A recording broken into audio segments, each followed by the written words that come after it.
This is an excerpt from a lab that was done as part of the Network Design and Performance course at RMIT University. In this example, we will demonstrate the setting up of a campus network and then simulating part of that network on GNS3. So this is a fictitious company, let's call it AAA, that's coming into Australia, and they want to set up a campus network because they'll have offices in Sydney, Melbourne, and Adelaide. And at a very high level, this is the setup they want to implement. From Sydney, they'll have a connection to a internet exchange point, and similarly at Melbourne as well. And their Adelaide network will have a connection to the data center, external data center. At a detail level, we've been provided with some of the specifications. So the Melbourne area will have 5 edge routers. Similarly, the Sydney campus will have 5 edge routers, and the Adelaide campus will have 3 edge routers. And we've been provided with the bandwidths required for the customers and also the number of ports are required for the customers, and then the bandwidth required for connections between each of the edge routers is given as 10 gigabits per second and over subscription ratio of 4:1. That's across all 3 campuses, and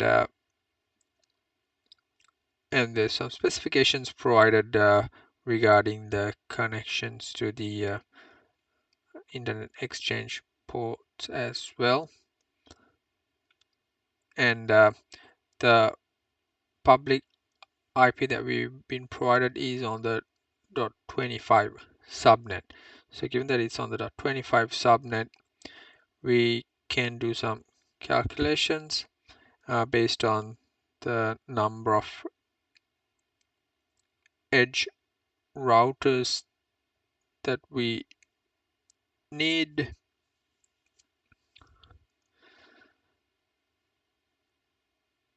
We can see that we can probably go with the .27 subnet for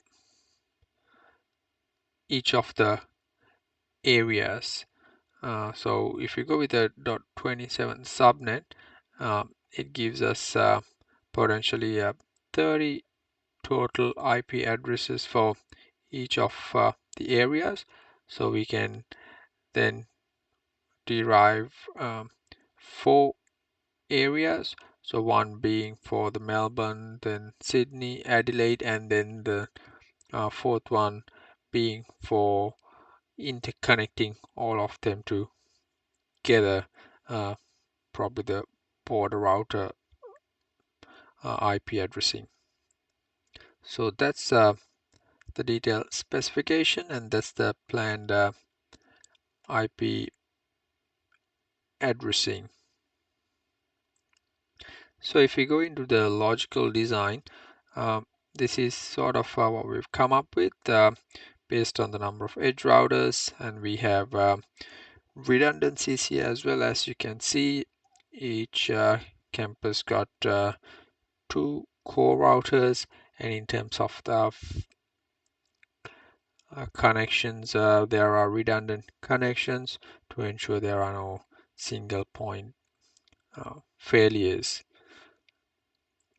And then we got a ring topology here to connect the 3 geographic areas, again in a manner that will help avoid any single point failures.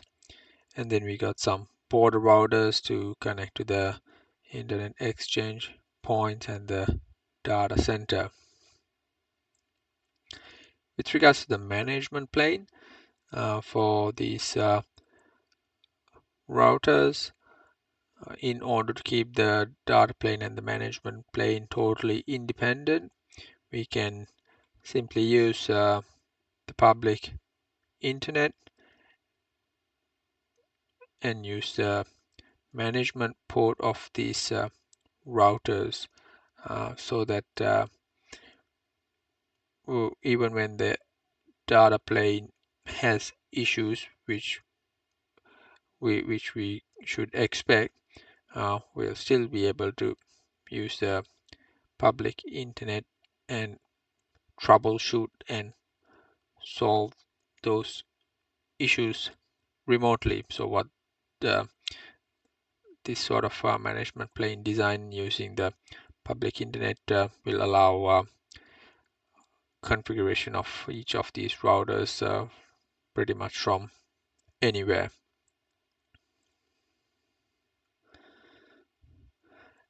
And then looking at a more detailed design with IP address allocation.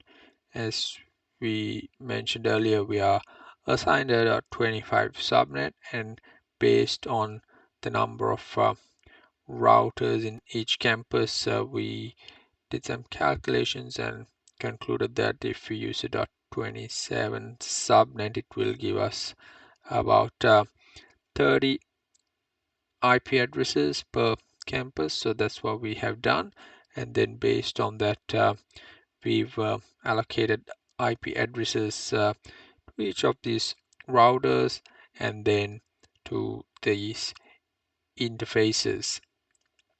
Obviously, with these edge routers, there were uh, uh, ports, 40 ports required per each edge router, I believe. Those will obviously be local IP addressing, which is typically the case anyway. So as we can see, that's the IP subnet for the Sydney network, and this one for the Melbourne, and then the Adelaide's got 135.70.60.64/27. Okay, and in terms of the routing protocols, so for the internal gateway protocols, we are using OSPF and IBGP. We are also planning to use IBGP route reflectors.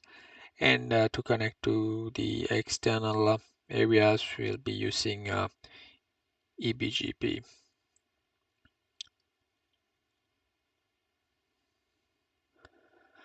All right, so we want to go on and simulate part of this network. So we've chosen the Adelaide network to simulate, and we'll simulate it on GNS3.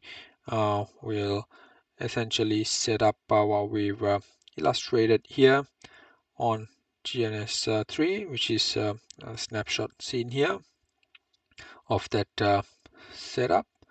And then as mentioned, we've set up OSPF, IBGP and EBGP on all these routers, so they have been configured as illustrated, and all these IP addresses, loopback addresses have been set up as such. So what we will go on and do is do some checks and tests to see whether communication can occur from far end of one network to the other end, and what will happen if some routers do go down. Will communication still be possible via automatic rerouting of the existing connections and so on? So on this project, we will simulate the Adelaide network, and we plan to use GNS3 for the network simulation. Prior to discussing the simulation results of the Adelaide section of the network that we've implemented, it might be worth going through some of the basics of GNS3. So we are using an example router, C7200, a Cisco router for our simulation. So what we can do is we can essentially drag and drop routers as such. Okay, and there are already some default connections on here. So we should be able to select a Ethernet port on this router and then connect it to an Ethernet port on that router, for example. So let's drag and drop another one. And let's say I want to connect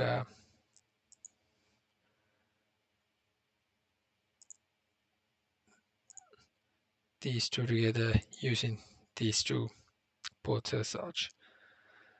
So that's how we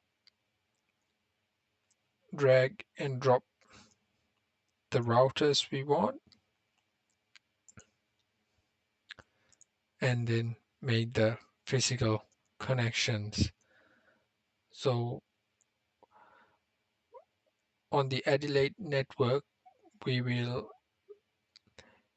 use the routers and connections as per our architectural diagram and do the configurations.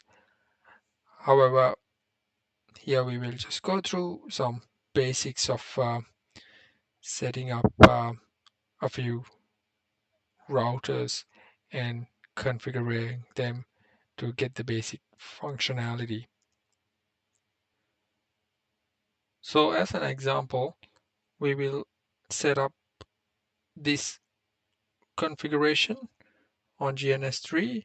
So we'll have 3 routers in an area called AS100 and another single router in area is 200, and in AS100 we will configure OSPF and IBGP, and then on these two interfacing routers between the two areas R1, R4, we will establish eBGP and check some communication between the routers.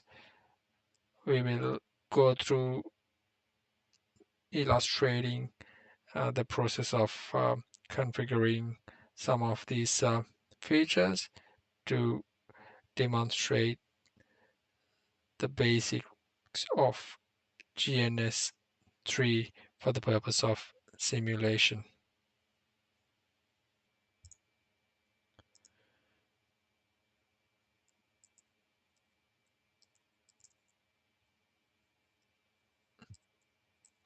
So first we will assign an IP address for the loopback interface.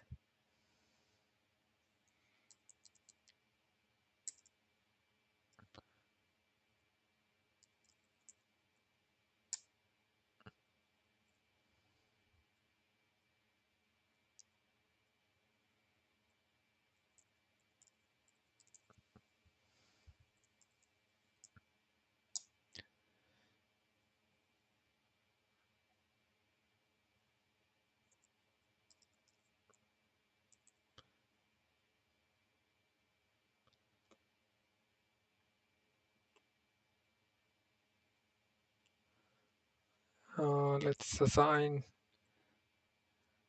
an IP address as such.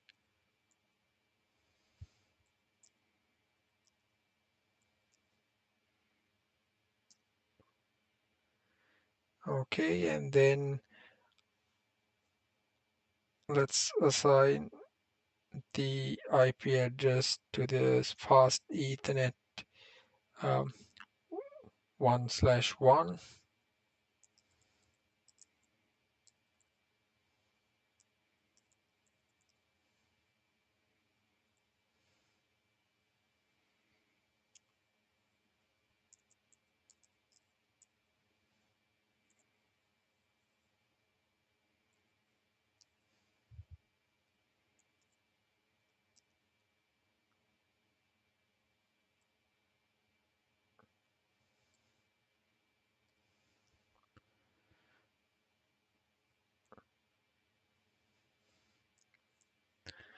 So that will be 192.168.1.1 and with the following subnet.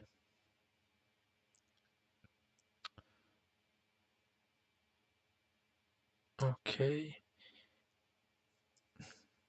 and let's make sure it does not shut down, and then we will assign an IP address for the other Ethernet port as well.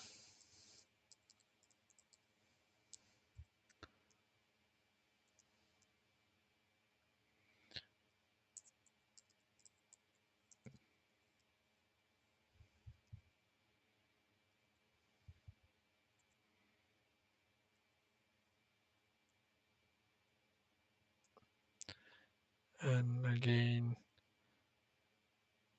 that's the subnet basically for that connection.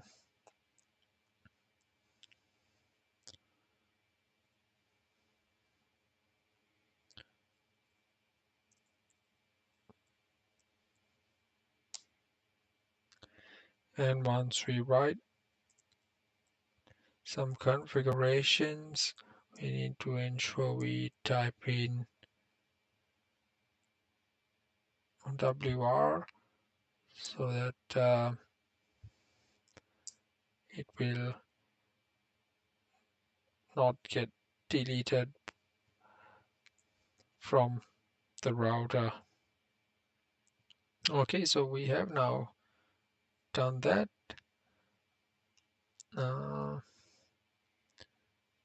So now let's try the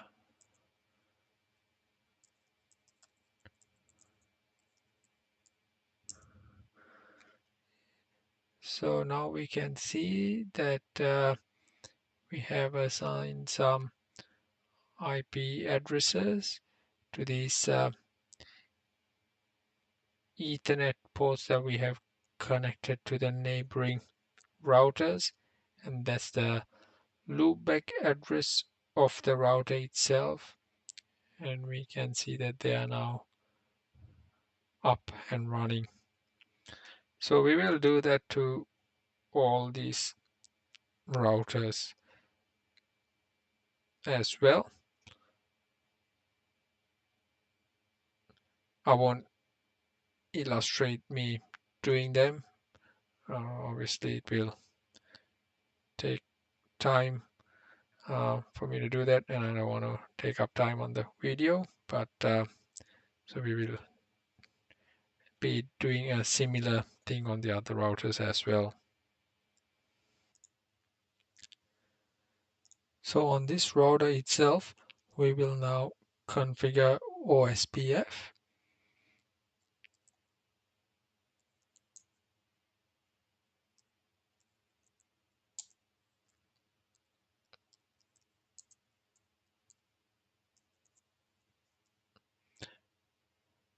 So essentially we will configure OSPF on this link here, on this link, and onto the loopback address as well.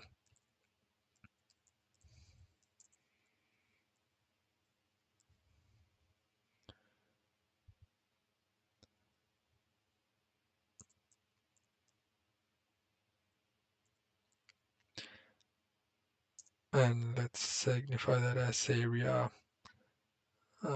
0. So here basically that's the subnet of that particular link. That's what we're doing here. And then for the loopback address,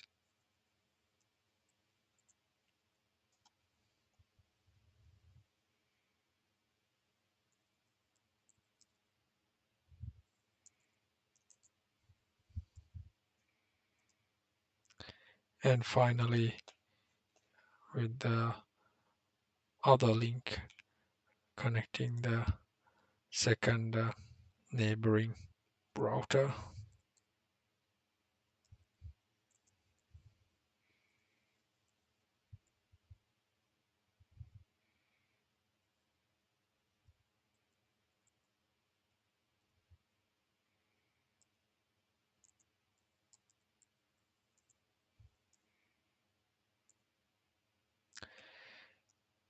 So on R300 and R100, we will need to signify OSPF on those routers as well for these links.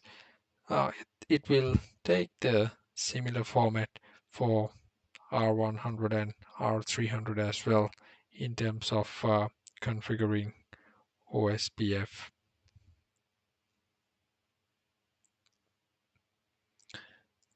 Once again, we will make sure that we configure these settings into the router permanently by typing WR. Okay, so now we configured the OSPF on R200. I've also done that on R100 and R300 in a similar fashion. Next, we go on to configuring IBGP. That needs to be done on all three routers, but I'll just demonstrate the process on R200 here. So we get into configuration.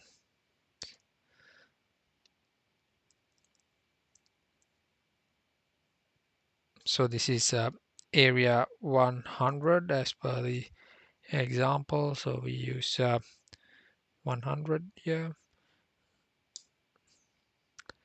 And basically this neighbor is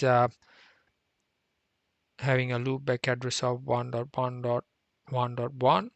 So that's what we will do.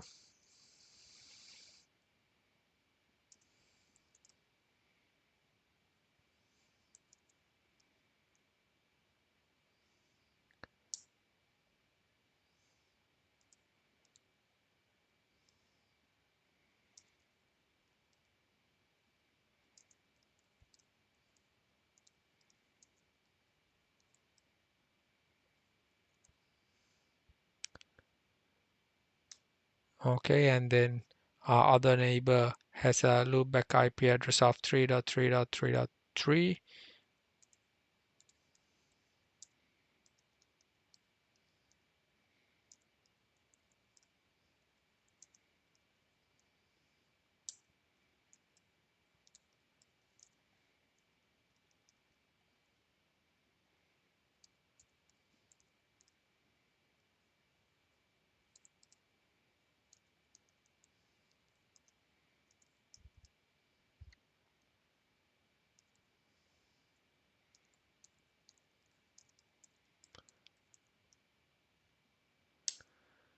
Okay, so that's the IBGP configuration for R200.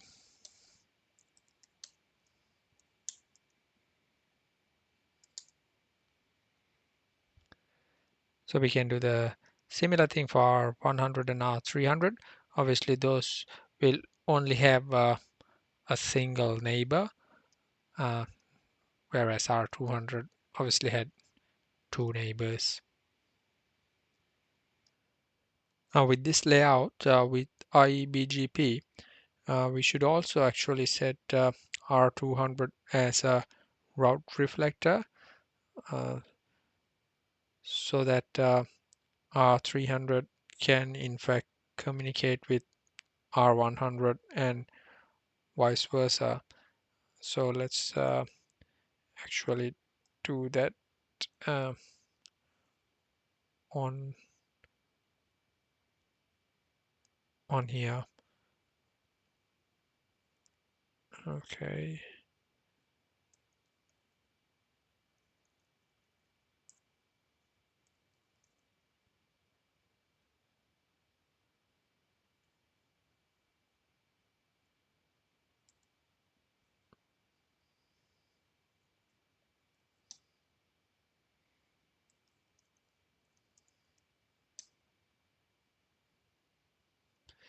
So we will just highlight that each of these routers are neighbors.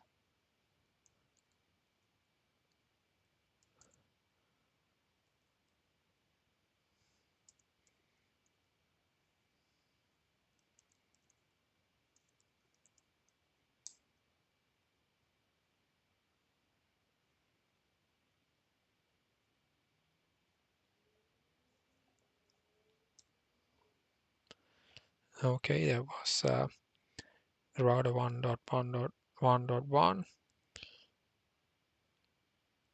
and then we will set the other one as well.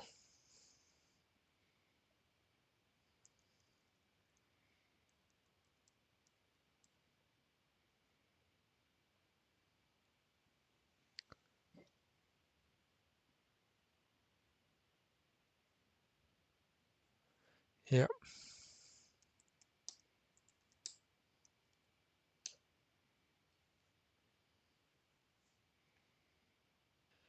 Okay, so finally what we need to do is define the external border gateway protocol EBGP between R100 and R400.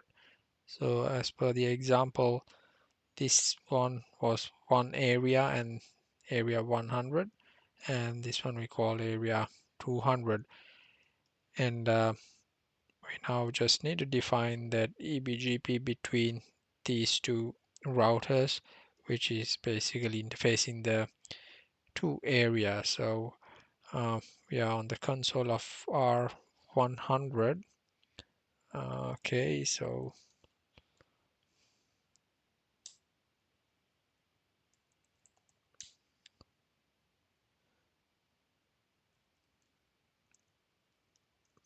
this area was 100. So we define the neighboring IP address. So here we can see that this IP address is 172.168.1.2, and early on we define that port as .1. So let's define that as the neighbor,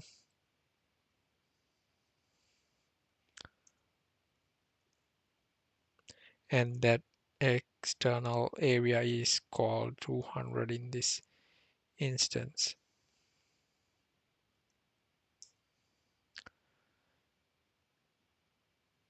Okay.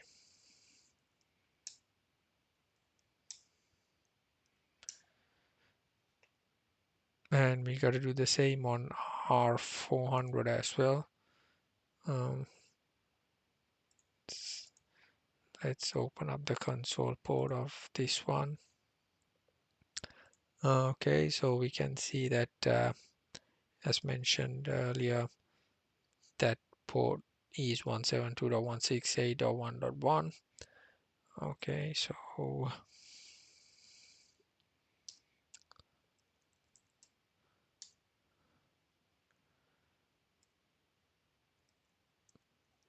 this area is called 200, and similar to the earlier config, we will define the neighboring IP address, which is area 100.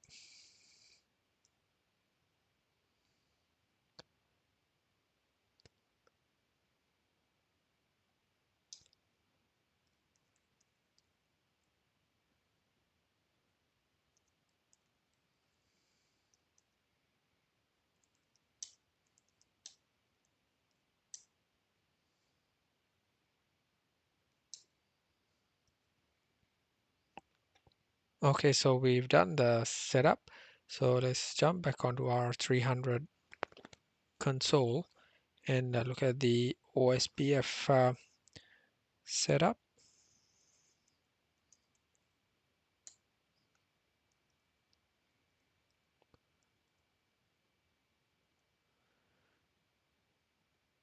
So here it shows that 1.1.1.1, which is our 100 loopback address, it's connected via that port, and same for 2.2.2.2, which is our 200, again going through that port.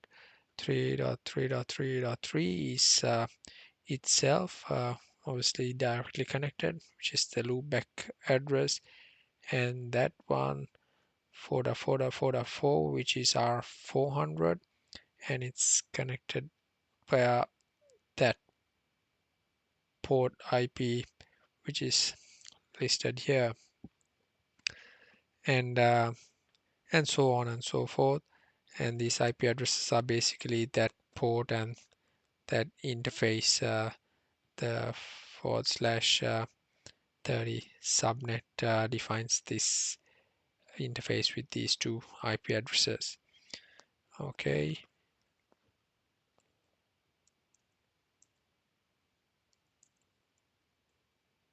And then let's look at the BGP summary, and it shows that as the neighbor. Okay, and let's try and ping that.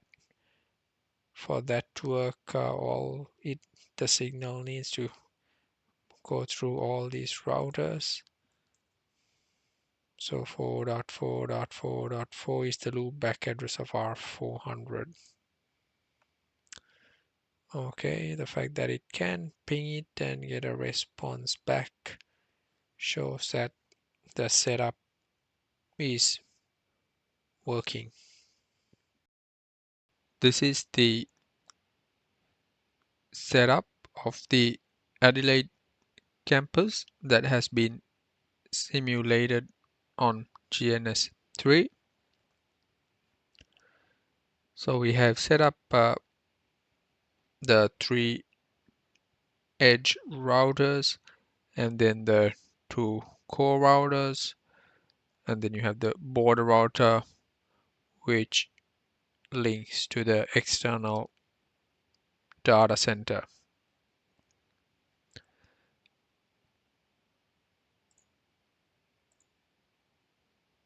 So if you look at the border router,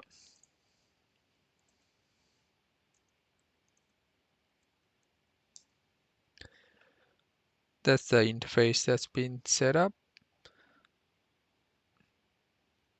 and we can see that port has been set up, and that's the loopback address, which is all that is set up for this router based on this network design. And let's look at the edge router 3 here.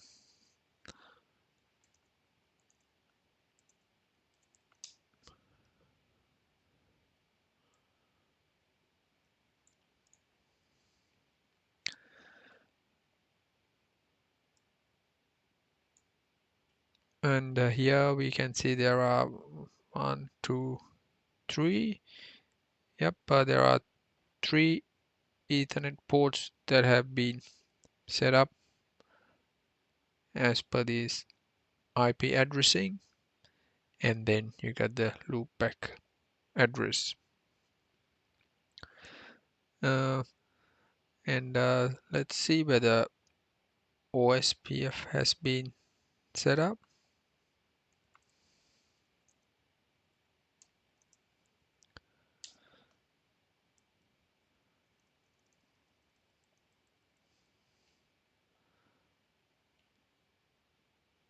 Yep, looks like OSPF has been set up on that edge router. And let's go back to this router in the data center.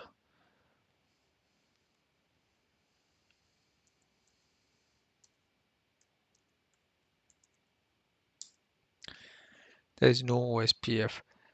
As we discussed, OSPF is set up as part of the internal border gateway protocols, internal gateway protocols. This is not part of the internal network, so as expected, we do not have OSPF set up. Okay, and let's maybe go back to the third edge router and look at the BGP setup, IBGP, and we can see that it has been set up as per such. So the neighbors have been addressed as such. And with the BR200, we would expect EBGP setup.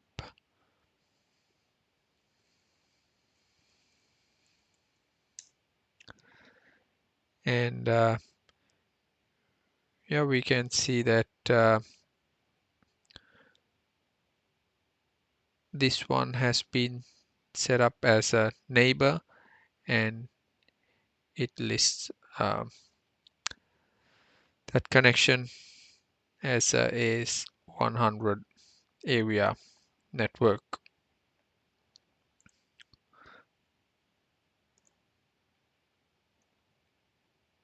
So if I look at the external border gateway protocol of BR100,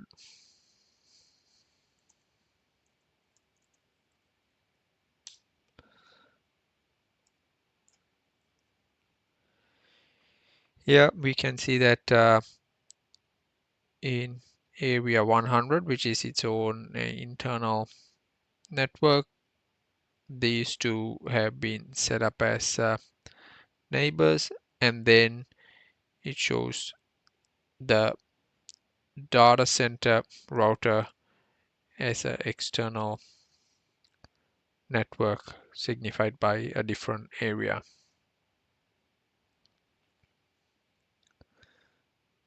Okay.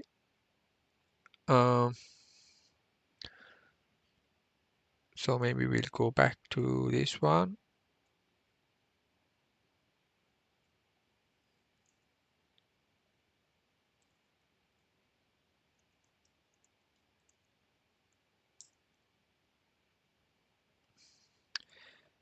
So we're just looking at the route reflectors that has been set up on this provider edge router number 3, and we can see that we have set up route reflectors on this one as well. So in a similar fashion, all the other routers have been set up as illustrated. So we can start doing some tests to see whether it all works as expected. Okay, now we will look at how the routing has been set up. let's say on the BR200.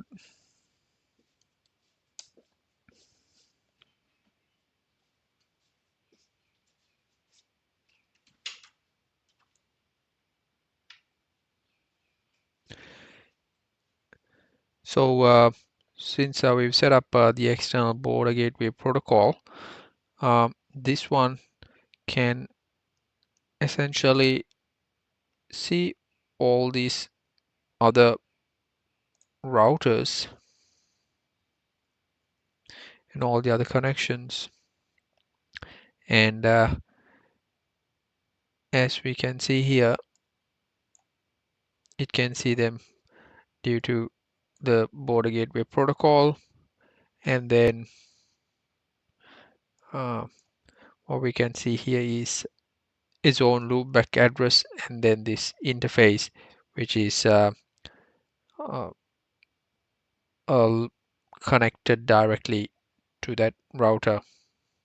It's local and connected. Okay, maybe let's look at this one.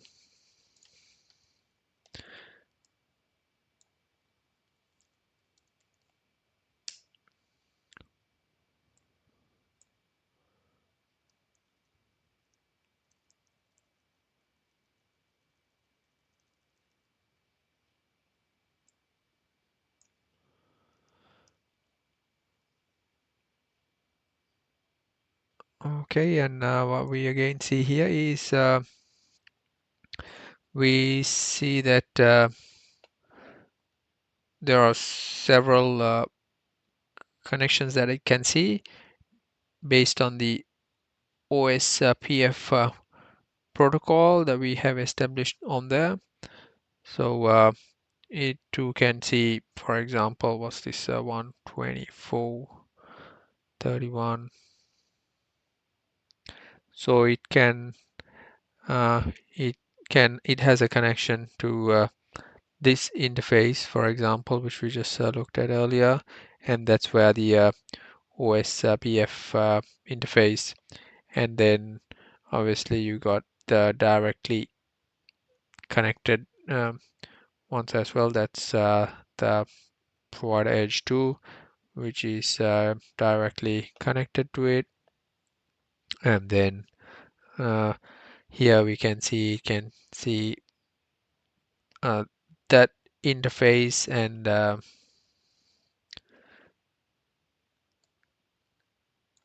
yeah, you can see basically that interface through the border gateway protocol that has been implemented on it as well.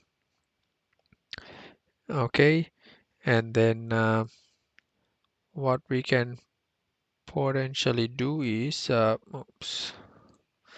let's try and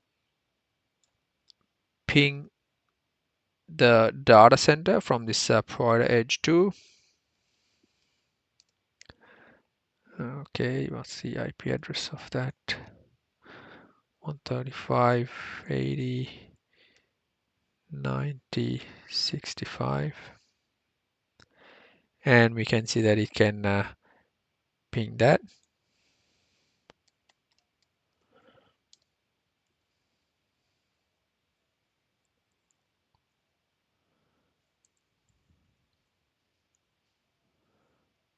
So let's do a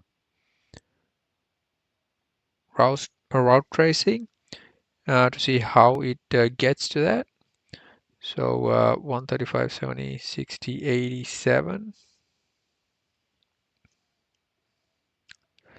All right, so that's that port. So it gets to that point, and then it gets to the dot 125 here, and then it comes to 89. So it's essentially taking that path there. Okay, let's try this provider edge 1.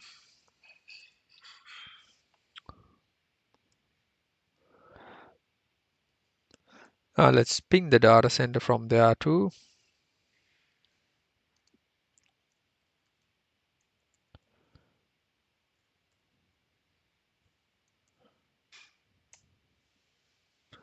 and it can ping it.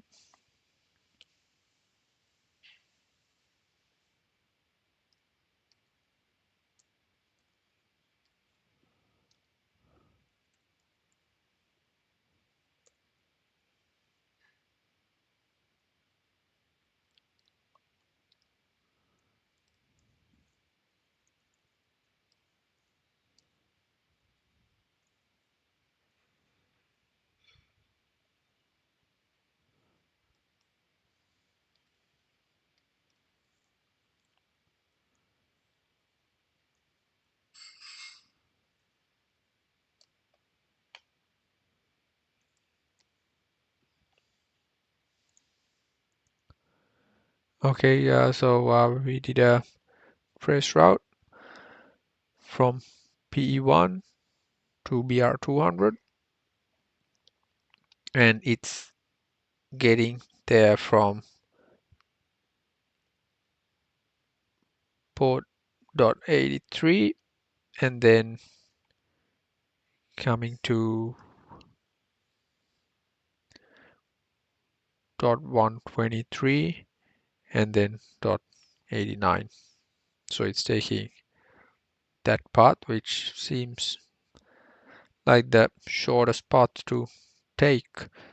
So that makes sense. So while we're here, let's perhaps suspend this router. We create a router failure and try to ping this data center again.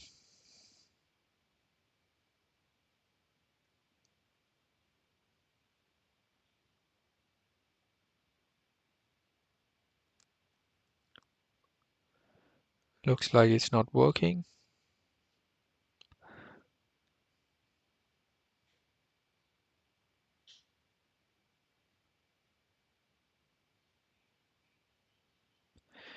Yeah, it didn't work. It does take a while for the updated route mappings to take place. I think that's what we have just seen here. The OSPF route mapping getting updated. So now see, we ping it again. We do get a successful ping. So that's what OSPF will essentially do. If there is a failure on a router, it will essentially update the routing tables to ensure connectivity is sustained. Okay, so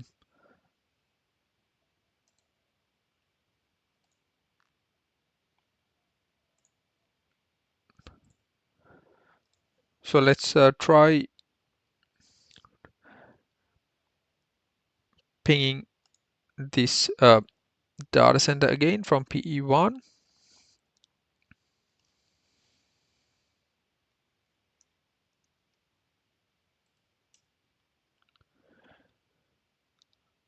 Okay, yeah, so that's successful.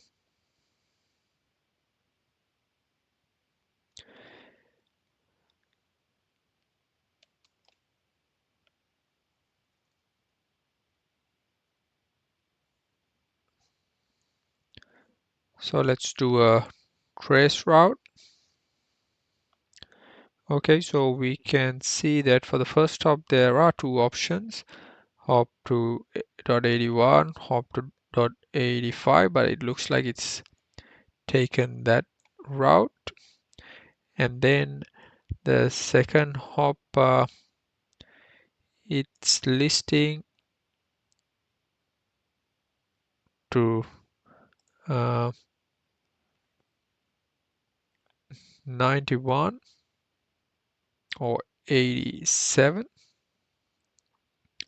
Okay, and looks like it's hop to 91 here. So it appears that it's in fact going through provider edge 3, and then we can see that for the third hop it's just one option which it has taken to dot 125 and dot 189. Okay, now let's perhaps suspend this as well and see what happens. Can I still ping that port router? Because last time we saw that it went through dot 81. So now it's failed.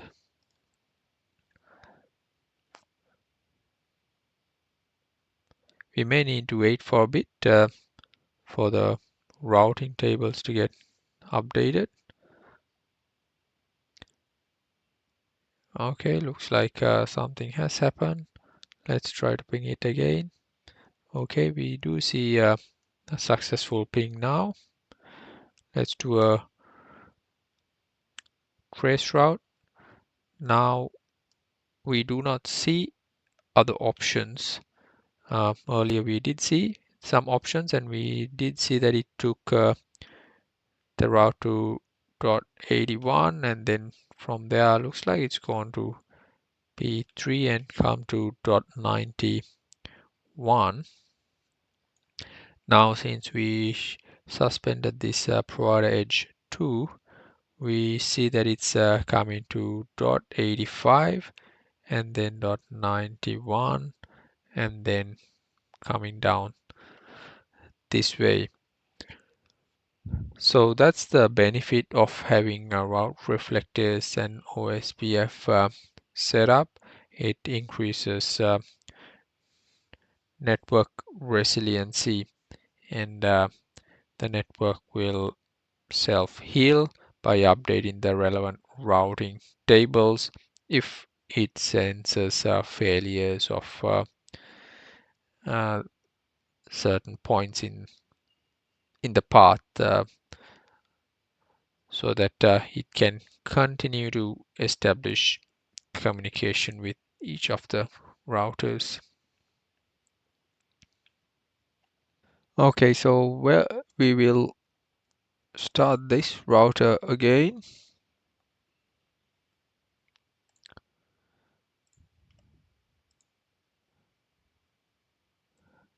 And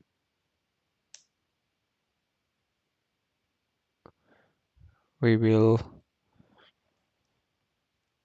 do a ping. We'll do a trace route again.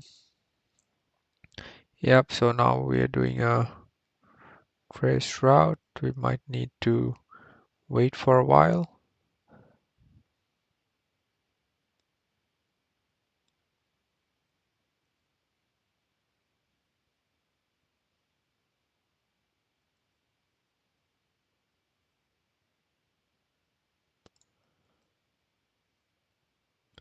Yep, okay. So now after a while we can see that the couple of options for the routes have been re-established. Okay, now let's shut down or suspend PE3.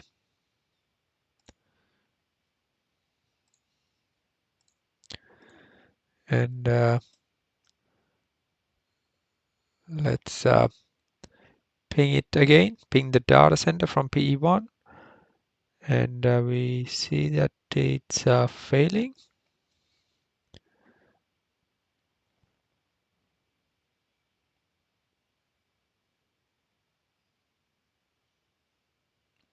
Because the earlier we saw that it went to dot 81 and then next time it went to dot 91. So to get to dot 91 it would have gone through PE3. So that's why it's now failing. So now because I suspended PE3. Okay, now after a while the routing tables have been updated. It's successful again. Now let's trace the route. Now it's going to 81. Now it's coming directly to 87 and going through this way. Um, yep, so that's an example again of how the routing tables get updated in various manners depending on the failures that might be seen on the network. And I suppose that's probably the um, most, I suppose, the longest route from on this network. So in a similar fashion, all the other routers too will uh, be able to take multiple routes depending on any potential failures of routers. Now we will test the connectivity in the opposite direction. So we will check communication from the data center router into PE1.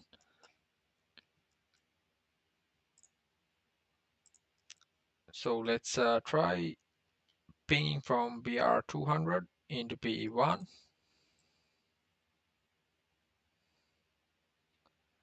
Okay, we got success.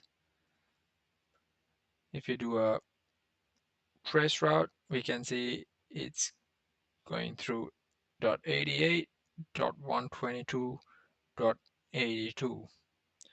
Okay, so perhaps let's see whether we can suspend this router and observe what happens. Let's try to ping. Looks like the ping is not working now.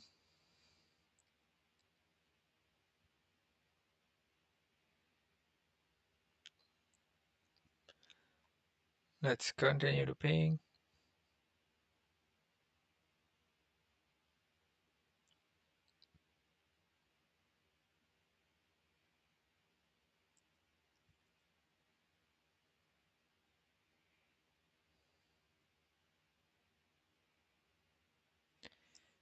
Okay, now since a few seconds passed, looks like the routing tables have been updated. We are getting successful pings again. Now if we trace the route, this time it's gone to 88.124.86 and then .80. So it's a re-established communication after a few moments of a router failure which was in its original communications path. So that shows that the network is resilient in both directions and can self-heal after detecting a failure on the communication network.